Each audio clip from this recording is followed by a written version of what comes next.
Turabashuhuje mwebwe mudukurikiye uyu munsi, murakoze cyane. Muri uru ruhererekane rw'ibiganiro ku bijyanye n'ubumenyi mu by'amafaranga, iyo bita financial education, uyu munsi ndifuza yuko tuganira ku kintu cyitwa ingengo y'imari. Kugira ingengo y'imari yawe no kwigenderaho ni intambwe ya mbere mu gucunga neza amafaranga yawe, kubera ko gucunga neza amafaranga yawe bizagufasha guhagarara neza mu bijyanye n'amafaranga nyine, aho waba uyabika hose uhagaze neza, hanyuma binagushoboze kugera ku ntego zawe, ku ntego z'ubuzima bwawe. Ikindi bituma ugena icyerekezo cy'amafaranga yawe, akaba ari wowe ukigena. Ntube muri babandi bavuga ngo abaca mu myanya y'intoki gusa batazi uko byagenze.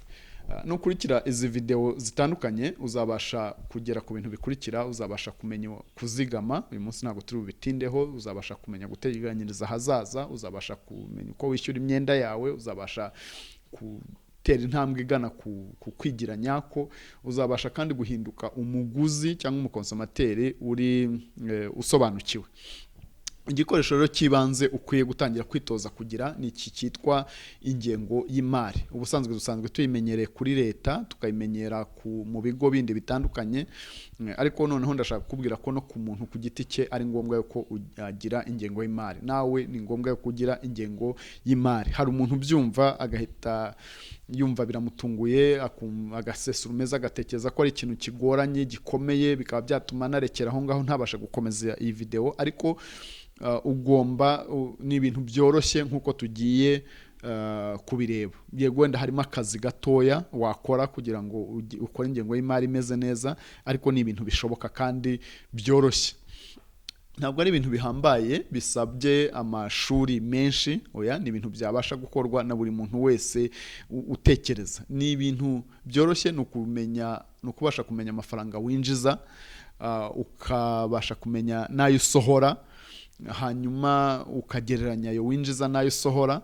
Akenshi iyo usanze ayo winjiza aruta ayo usohora, biba bihagaze neza, nta kibazo kinini uba ufite. Cyakora uba ukwiye kumenya uko utwara yayandi arengaho, turi bubigarukeho. Ariko wasanga ayo usohora abaye menshi kuruta ayo winjiza, aho ngaho haba harimo ikibazo. Uba ukwiye guhagarara noneho ugatekereza neza icyo wakora. Reka tubirebe mu ntambwe nk'eshatu, ubundi iyi ngengo y'imari uko wayikora, uko wayigenza kugira ngo ugire. Intambwe ya mbere, turabivuze ko tubireba mu ntambwe eshatu. Intambwe ya mbere ni ukureba ngo ayo ninjiza nangahe. Ni ukuvuga harashobora guturuka ku bihembo ubona nk'umushahara, cyangwa bitewe n'uko akazi kawe kameze. Harashobora guturuka mu bucuruzi bwawe, harashobora guturuka mu byo washoyemo imari. Niba warashyize nk'amafaranga ahantu yungukirwa, izo nyungu zinjira ni amafaranga yinjira. Ubukode bakwishyura ku bintu ufite ni amafaranga yinjira. Ibiraka ujya ukora ni amafaranga yinjira. Kuyicara ukabara aho hose, ugateranya ukamenya amafaranga winjiza ku kwezi, niyo ntambwe ya mbere. Icyiza kirimo nuko iyo ntambwe iroroshye, kubera ko ibyinjiza amafaranga ku bantu benshi biba ari bikeya, ntabwo ari byinshi. Intambwe ya kabiri noneho, umaze kureba ayo winjiza, intambwe ya kabiri ni ukureba ayo usohora.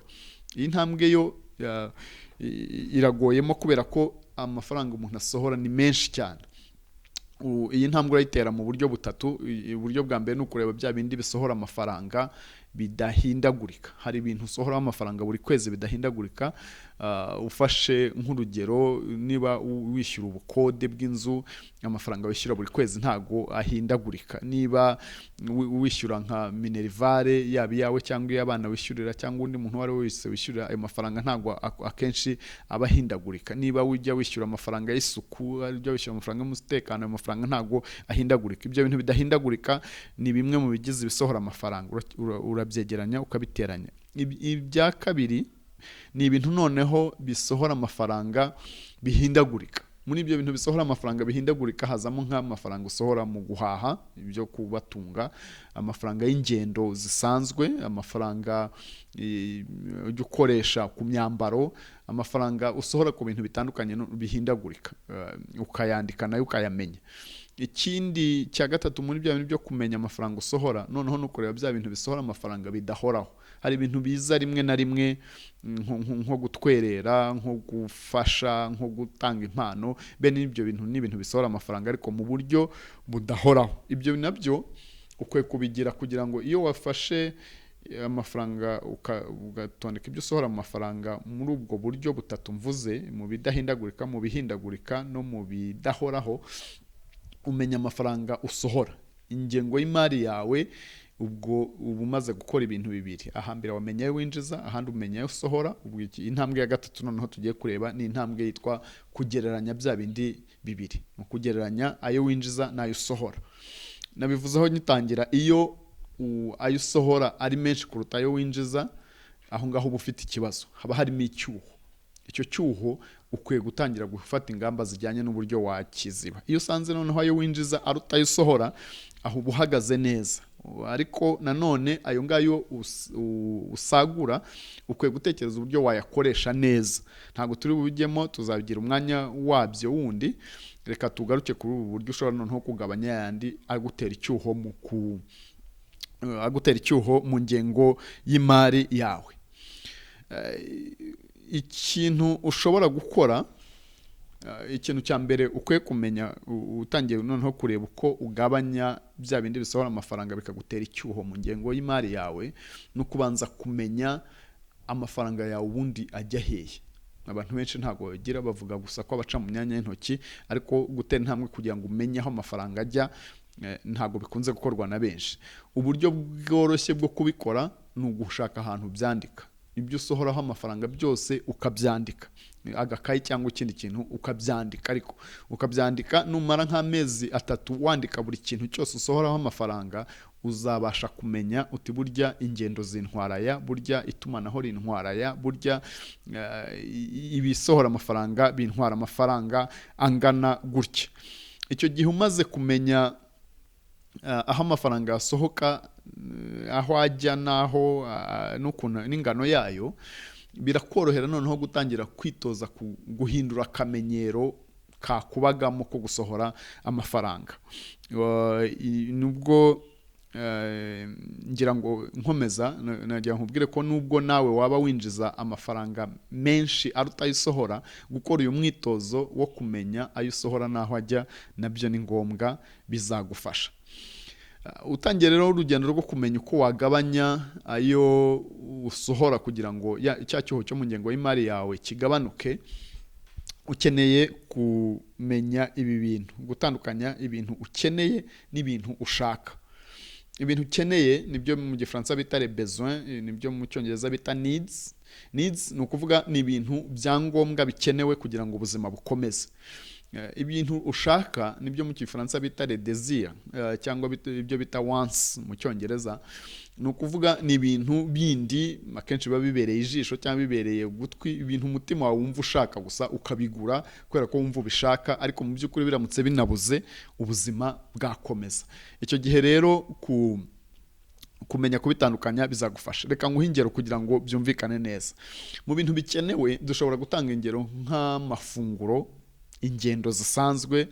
Dushobora gutanga urugero nk'icumbi, ukeneye aho kuba, waba uhakodeshe cyangwa ari ahawe, ukeneye imyambaro. Ibyo ni ibintu by'ingenzi mu buzima. Ntabwo maze y'urutonde, hari n'ibindi bikenewe by'ingenzi, ariko ni ibintu biba bikenewe, biramutse binabuze ubuzima bwahungabana. Ibyo ushaka byo, bya bindi twavugaga bitwa les désirs cyangwa wants mu cyongereza, ni ibintu, ni byinshi, ni ibintu umutima ukwereka ukumva urabikunze, ukumva urabishaka. Ibyo ngibyo urutonde ni rurerure, ntago narujyamo.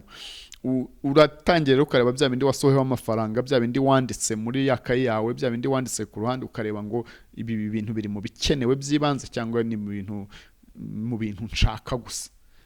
Icyo gihe ujya kuri rwa rutonde rw'ibyo ushaka, ibyo washyizeho wanditse usohora amafaranga by'ibyo ushaka bitari mu by'ingenzi, ukareba ibyo wagabanya, ukareba uburyo wagenda ubigabanya kugira ngo bigabanye cya cyuho kiri mu ngengo y'imari yawe. imyaka waba ugezeho iyo ari yo yose, amafaranga iyo ari yo yose waba winjiza, ushobora kubona buri gihe ikintu wahindura. Uramutse ubisubiyemo ushobora kubona ikintu wahindura kigatuma ubasha gukoresha neza amafaranga yawe kugira ngo uvanemo cya cyuho cy'ingengo y'imari. Kandi uko ugenda uhindura ukabona urasagura dukeya kuri iki ngiki uretse, ukabona urasagura dukeya kuri iki ngiki uretse, burya biba bikuganisha ku kwigira nyako, biba bikuganisha ahantu, biba bikuganisha mu nzira y'iterambere. Ni duke usaguyeho, ariko nuzaduteranya ku bintu bitandukanye wahinduye, uzasanga ari amafaranga ashobora kugira umumaro akugirira. Reka rero soze noneho nkubwira umurongo, ni kimwe mu byo numva nshaka kuzajya ngira, nshaka kujya nkubwira icyo Bibiliya ibivugaho. Ibyanditswe byera muri Bibiliya cyangwa ibyanditswe bitagatifu biravuga mu gitabo cy'imigani ibice byaho 27 ku murongo wa 23 no wa 24 ngo gira umwete wo kumenya uko imikumbi yawe imeze, ngo kandi ufate neza amashyo yawe, ngo kuko ubukungu budahoraho iteka, ingoma nayo idahoranwa ibihe byose.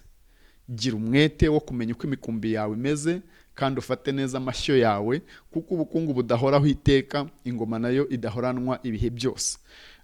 Uru ni urugero rw'umuntu ukwiye kwita ku bye, ibyo yinjiza n'ibyo asohora. Ntabwo ndi bubitindeho cyane, ariko nawe ukwiye kugira umwete wo kumenya uko ibyawe bihagaze, kubera ko ibihe ntabwo bihora, ntabwo ubukungu buhoraho iteka, ntabwo ingoma ihora, akazi ntigahoraho, ibyo utunze ntibizahoraho, ibihe ntibihora bimeze neza, hari umunsi bizaba bimeze nabi, ariko umunsi bizaba bimeze nabi bizasanga wariteguye, kubera ko witoje gukora ingengo y'imari no kuyigenderaho. Murakoze cyane, Imana ibahe umugisha.